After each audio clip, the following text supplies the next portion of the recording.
Hello everyone, I'm Jester44, also known as Fly, and welcome to this Let's Play of Pillars of Eternity 2, Deadfire. Last episode, we finished looking through the village of Tikawara, and I would like to finish up the quest there, but I don't think we can quite yet. So, how about we go take a look around the island? We need to wait for midnight in order to finish up the quest in there. Let's start with Sunepu Beach.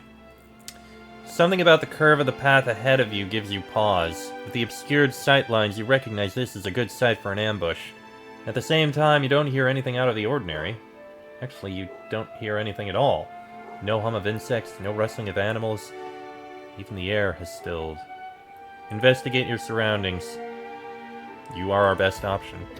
As you move carefully forward, you spot a massive log of faith slinking through the wild growth. Even crouched, the wilder towers among the top tropical trees, and it wears a bleached skull on its head. Sneak closer to observe.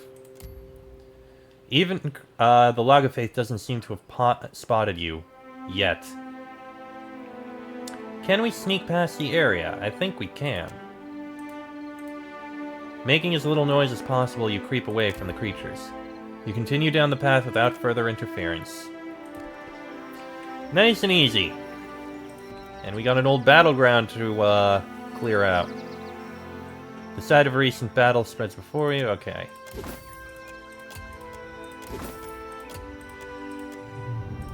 You know, it's now nighttime. I think we can now, oh. And now it's daytime again. Son of a bitch. Alright. Toaku Biwa Trail. The scent comes upon you gradually as you travel. It smells of the kitchens of Kadanua, of honey, cinnamon, and fresh bread, of meals shared with those now absent. Off the path, you catch a glimmer of movement. Something large and bulbous stirs beyond the trees. Sneak closer. Near the center of a nearby clearing stands a Delimgan, tending to a large spore. The Delimgan seems formed of the living tropics, with vibrant flowers cresting her head. Her shape suggests that of an elf, replete with pointed ears. Examine the spore. The bulbous fungus towers taller than a mawa, its fleshy fronds hanging over its bulging stalk. A miasma of yellow dust hangs around it, gently stirring in the light breeze. A dank spore. You can barely make out the recumbent form of some unfortunate kith tangled in its roots, the essence the spore sucks from its victim glimmering along its length. If it notices you, it will likely attack, and inhaling the spores clouding around it could confuse your senses. That's worrying. Let's approach openly. Maybe they'll willingly talk? The Delimgan looks up at you as you enter the clearing, eyes widening slightly as she takes you in. She takes a few steps to the side before reaching a protective hand to rest upon the large spore. Her attention remains on you. Like the cub that knows no better, you tread where others fear. Her voice rumbles like a falling tree limb. Tell us why. What's a fine lady like yourself doing in a dark wood like this? A quiet droning like that of a beehive begins somewhere nearby. Do not trifle with us, Kith. Are you in trouble? Do you need help? She says nothing for a moment, her head tilting to the side. Why do you ask this? Do you think we fear the spore? She smiles and brushes a hand along one of the spore's fronds. We have nothing to fear here. Drawn by the scent, were you? Her voice sounds like the whispers of wind through the leaves. We do not know why the stubborn spore does that. He has rooted his meal. The spore shudders slightly, and you notice a thick tome tucked among its roots. Yes, it smells amazing. She draws a mushroom cap from somewhere within her. We offer a gift, that we may part in peace, that you may preserve the sanctity of this place. We've gotten in deep here. This feels really bad.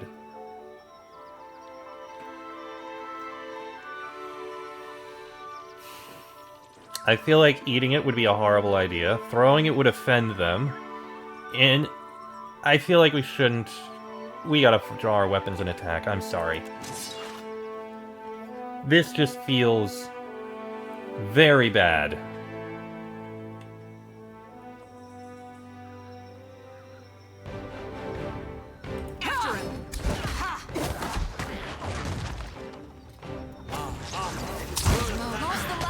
Okay, the good news is the Dylan gun can be taken care of quickly and easily.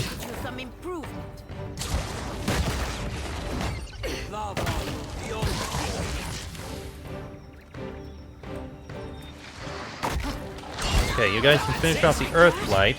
Now finish off the dank Spore while you can. Okay, the charm is gone, and there we go. Yeah, that whole thing felt like a really bad situation. Watcher, I was wondering if I could run something by you. Sure, what's on your mind? Well, to put it simply, you are. Pardon? I've tried, but I can't get you out of my thoughts and dreams. What does that mean? Forgive my audacity. I know I've got no place to, but I care for you. More than I can rightly say. Fingers trembling, she wipes her damp palms on her tunic. I was wondering if you might return the sentiment. I thought you were interested in Adair. I thought I was too at first, but somewhere along the way, well, I realized he wasn't the one making my heart stutter. I don't look up to him like I do you, and he sure doesn't make me sweat like you do. Oh boy. I'm afraid I'm not interested. Oh, yeah, all right then. Sorry about that. Spore-coated grimoire. Oh, we got a new grimoire out of it. It's a little awkward of all times to make it that when, that the moment when you decide, oh yeah, I actually like you. Yeah, I'm not into this. I'm not, here to do the, what's it called? The relationship things here. You're a good friend, but I'm not here for that. Did that hurt our reputation with her? It's hard to... There we go. A little bit, but I think she'll be fine. Alright, let's move on. See what else we can find here.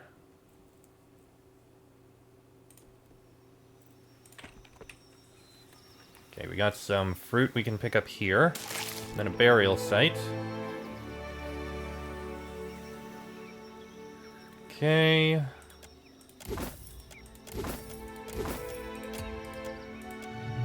Burial site is explored, and of course it's daytime again.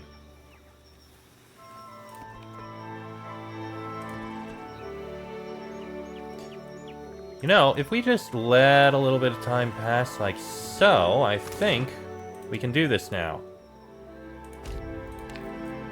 Let's go in. Maybe now we can actually see whatever's at the beach. And get that taken care of.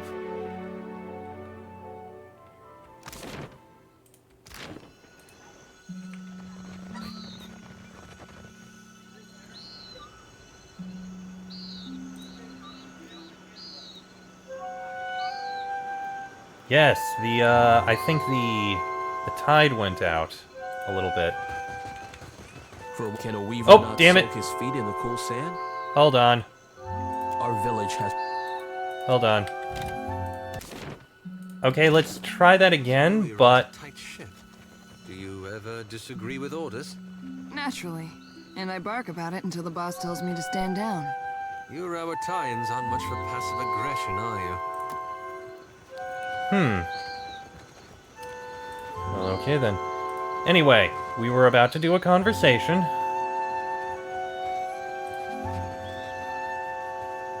For what do you follow me? Karanki keeps his hands at his sides, breathing heavily all the while. You seem awfully nervous. Something the matter? Can a weaver not soak his feet in the cool sand? Our village has troubles, Akira. I go here to set mine afloat on Ngati's back. He nods to indicate the peaceful lapping of waves. Tell me what's going on before I drown you in a tide pool. He blinks at you, his mouth falling open. At first it seems like he's going to protest, but then he simply hangs his head in surrender. I stole the Koiki, not Tamao. Ruanu would have us waste our last Koiki on a ceremony to the gods.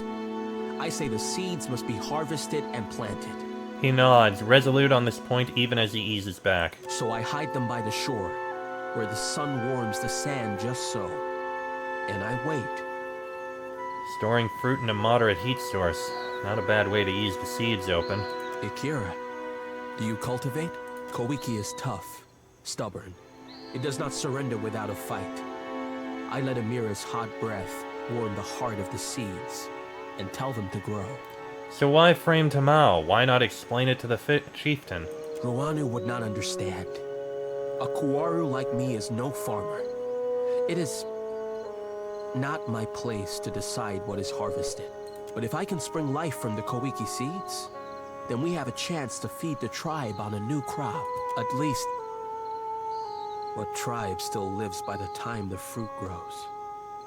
So Tamao is an innocent man after all. What say? He has stolen, insulted us, even hurled insults at the gods. Rongi spits and wipes his mouth with the back of his hand. He is no innocent, I say. If birthing a new crop of Koiki means his sacrifice, even Ngati would forgive this. So it's just a question of what I tell Mukumu. Akira, but say nothing. Rongi takes a step closer, his eyes widening. If Ruana takes back the Koiki, we will grow nothing else in time to sustain the tribe. He bows his head, speaking to the ground between his feet. I'll consider it. I beg of you, for the good of the tribe, let Tumau meet the gods that the rest of us might eat again. Oh boy.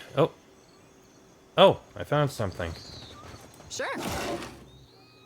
Dried Koiki fruit. I will leave that there for now.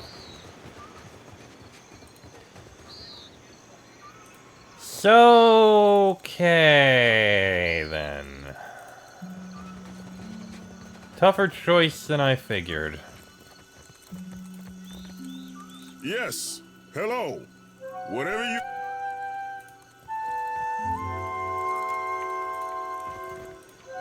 Unfortunately, we do have to say something.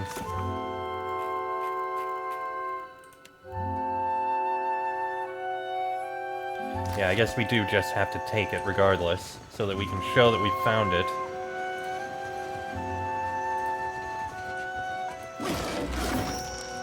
Return it to Mukumu.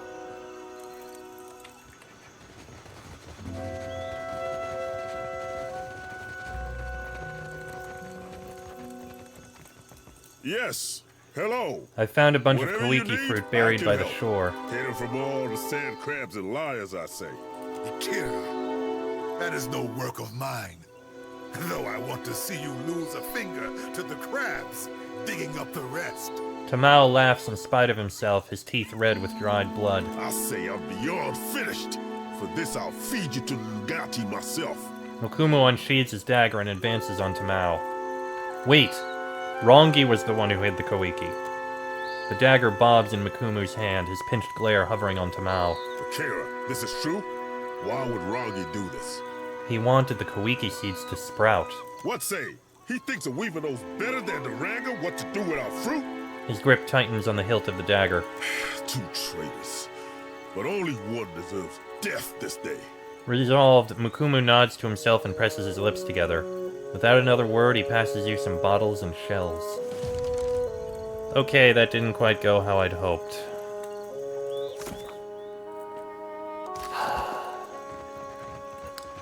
Truth was told, though it's not exactly a very pleasant outcome. Very disappointing. Alright, let's move on. We still have a bit more to explore, including where the Lagofaith are. Boahika Pass. Alright, let's see what we got over here. The rumbling reaches your ears first, a low growl from the land, before being pierced by the cry of a distant bird. The ground sets to vibrating beneath your feet, the growing roar of the stampeding beasts echoing around you.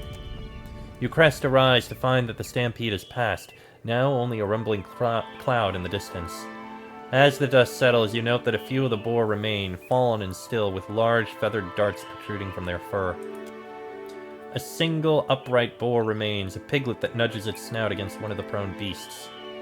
Sneak closer and observe. You pick your way down the rise and approach the down boars. They seem to be breathing, albeit shallowly. You're not sure how long they have before they meet the wheel. We can collect the baby boar. With a single swift motion, you scoop up the piglet, clamping your hand over its snout. Investigate your oh, baby boar. Your melee weapon attacks have a chance to interrupt, and your party deals bonus slash damage. Investigate your surroundings. The darts seem to be from some of the Lag of Faith that haunt this island. You've likely only moments before they descend for the kill. Ambush and attack, I suppose. You creep forward, drawing your weapon. We could have tried to heal them, but I guess we're just going to deal with these. Fine.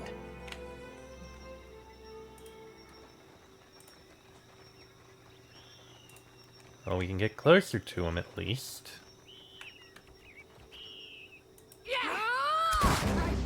Alright, take out the mage. Down goes the other one.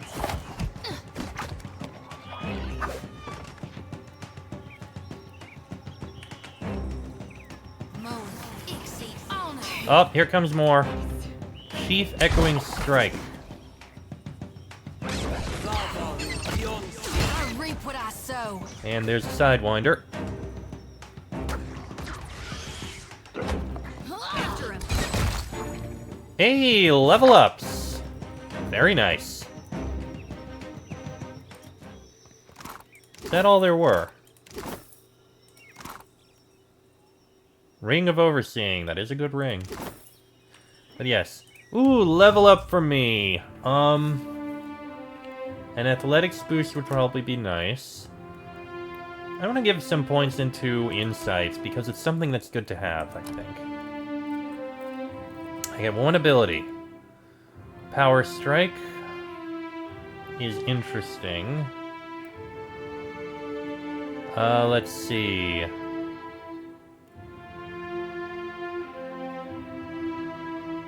Bending Trunk, maybe.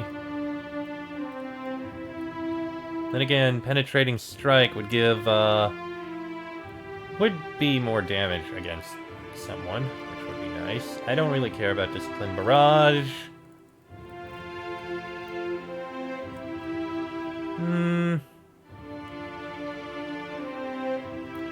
Vigorous Defense could be useful.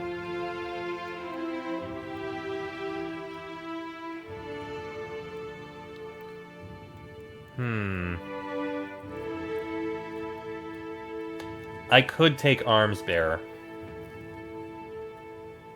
That way I'll have the bow, and the mace, and the slashing. So I'm able to do just about anything. I forgot that I have these. I forget about swapping through them. But Arms Bearer...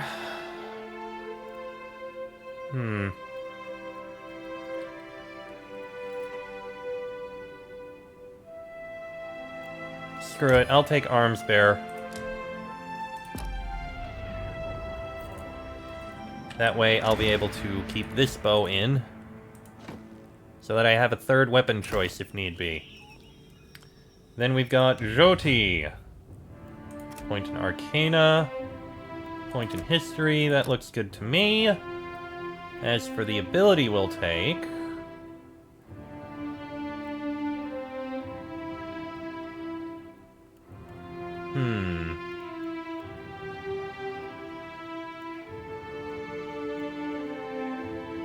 Spell Resistance is probably a good choice. I'll go with that. Yeah, why not? Alright, let's get back to looking through this place. See if there's anything of note around here. I thought there were 3 level ups, not 2.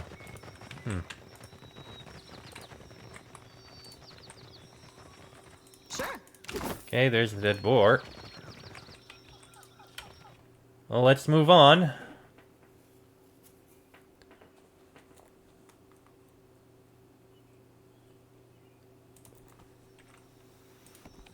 Got something we can pick up down here. And then we've got Hohina Ravine.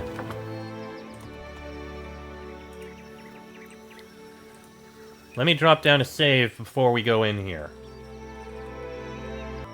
Alright, into the ravine. Let's see what we find.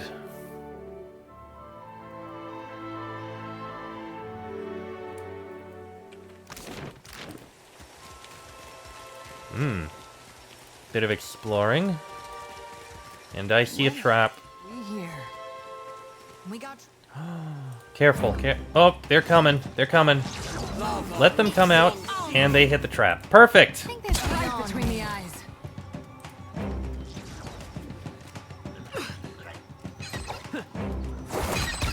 Nice try, mage. You triggered your own trap. Muhaha. And there we go. Do it again, and I'm taking it away. Really shouldn't have done that. Why not? Alright, let's keep looking around. This driftwood frame is strung with bones and seashells. They tinkle in the breeze. There. We got more Lagaface.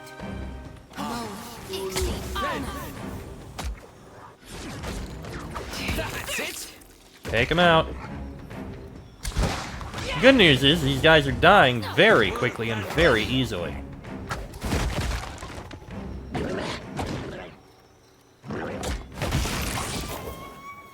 Really didn't need to bring that down. We've already killed most of them. There we go. Easily slain.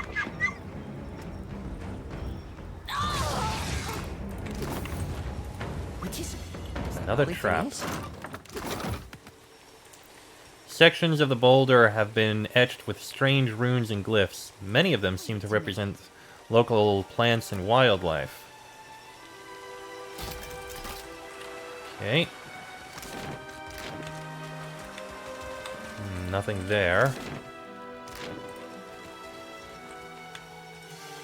Another trap.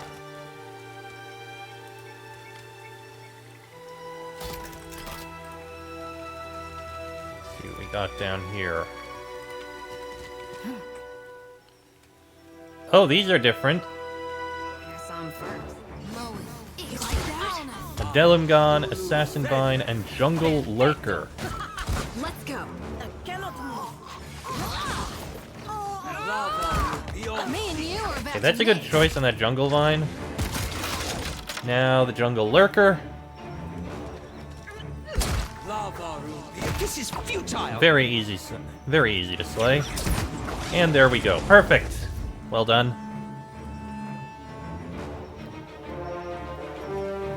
Why not? Okay, loot the body. And loot... Oh! You find an old stone coffer, pitted and mottled by long exposure to the elements. The lid is cracked, but thick woody vines like giant's fingers hold it in place. We can burn the vines with a torch. You hold your torch under one of the larger vines for several seconds. Eventually, it shrivels into a twig. However, the nearest vines sprout new growths that reach over to cover it. Have someone pull it away. You rip the tendrils off the chest. Vines hungrily creep up to entangle it again, but you tear at them faster than they can grow back. In the midst of all of this, you're able to get the lid off the chest. You retrieve an antique bronze hatchet, pulling it from the coffer even as the vines feebly grasp at it with hungry tendrils. Vion Seth. What is this? A hatchet. So, deflection against melee weapons, exceptional. Good.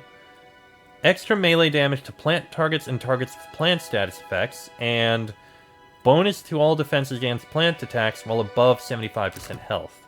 The other options, also bonus against poison, or more defense against plant attacks. And this one is 25% chance to instantly destroy Primordial of lesser level on scoring a crit, or 30% melee damage to plant targets. Pretty decent hatchet, I have to say. Sigil of Darkness Wardstone. Yeah, you can put that in there. It's immunity. Why not? Okay, that's down there. Now we have to head up this way.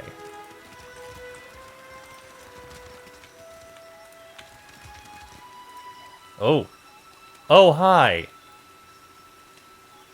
A large Lagofaith, a brood mother by her size and crest, surfaces from the pool. Around her neck hangs a knotted cord strung with shiny odds and ends. She chirrups softly. As you draw closer, she gurgles in agitation, but does not attack. She dives back down and disappears. You hear splashing and chattering coming from further up the slope. Maybe she's... full? That's curious.